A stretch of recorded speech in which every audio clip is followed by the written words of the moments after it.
Hello and welcome to this lecture. In this lecture, we will talk about renaming or moving files when working with Git. So if we execute the ls command, so now we have only one file and it is called file1.txt. So we will rename this file, for example, from file1.txt to main.txt.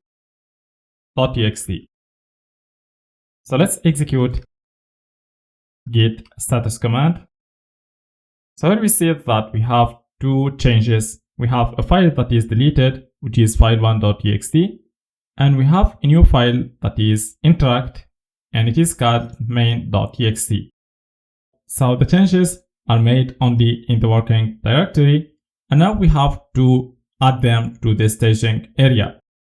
So we will do that using the git add command. First of all, we stage the deletion of file1.txt.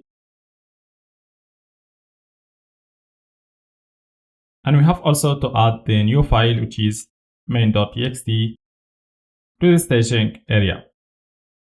So let's execute git status now. Some of the changes are added to the staging area.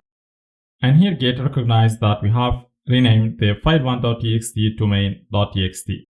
So whenever we move or we rename a file, we have first of all to make the changes in the working directory, and then we have to stage or to add the changes to the staging area.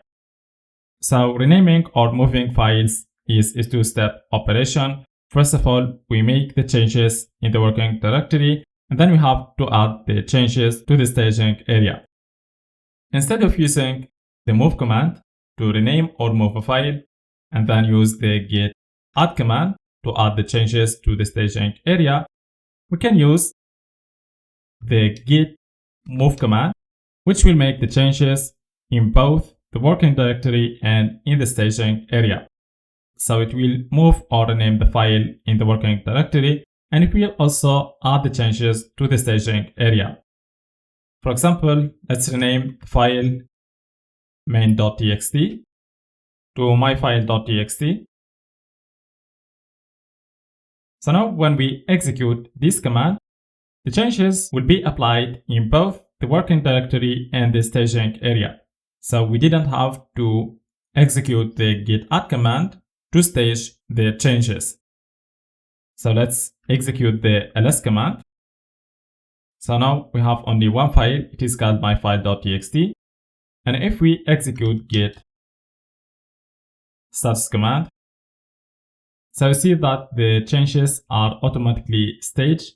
So we didn't have to execute the git add command to add them to the staging area.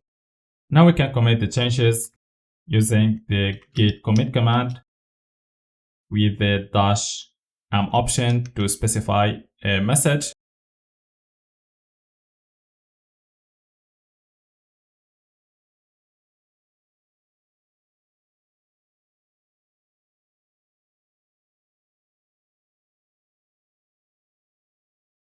So we see here that we have one file changed and we have 0 insertions and 0 deletions, okay? Because we have only renamed file1.txt to myfile.txt.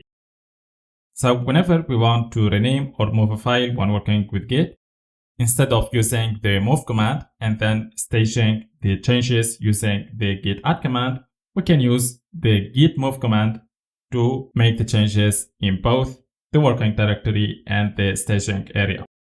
So that's it for now. Thank you very much, and we will continue in the upcoming lectures.